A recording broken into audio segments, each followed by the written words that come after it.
Friend, welcome back to my channel. আজকে নিয়ে চলে এসেছি তোমাদের একটা জিনিস শেখানোর জন্য।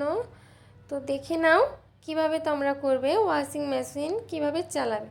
তো দেখো, ওয়াশিং মেশিন চালিয়ে আমি জল নিয়ে নিয়েছি এই পাইপটার সাহায্যে।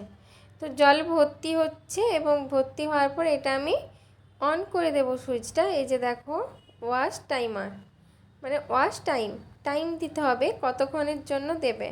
5 মিনিট, 10 মিনিট, এখানে আধ ঘন্টা আছে। আমি 10 মিনিটের জন্য দিলাম এবং এটা ঢাকা দিয়ে দিলাম।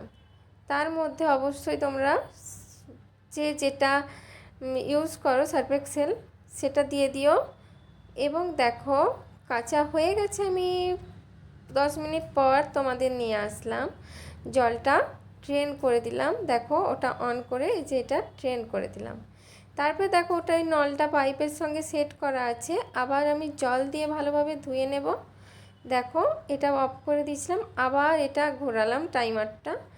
এটা 2 মিনিট চলার পর আবার জলটাকে আমি ট্রেন করে দেব। দেখো, এটা ট্রেন আছে। তো দেখো, আবার এটা অফ করে দেব, কারণ ওটা লাগা হয়ে ছিঁড়ে যেতে পারে জামা কাপড়। দেখো, আবার আমি জল দিয়ে দেব। এরকমভাবে 2-3 বার ধুয়ে নেব যতক্ষণ না ভালো জল আসে। দেখো, আবার 5 মিনিটের জন্য টাইম দিয়ে দিলাম।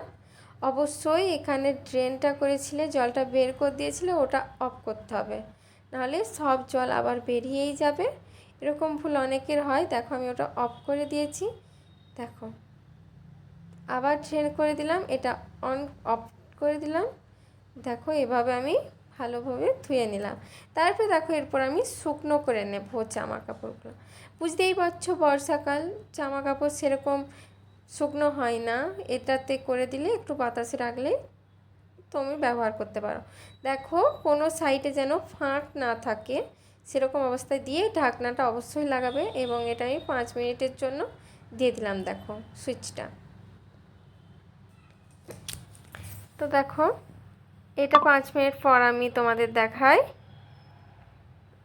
দেখো, জামা কাপড়গুলো শুকনো হয়ে গেছে। এরপর বাতাসে দিলেই শুকনো হয়ে যাবে। দেখো, তোমরা দেখলেই বুঝতে পারবে।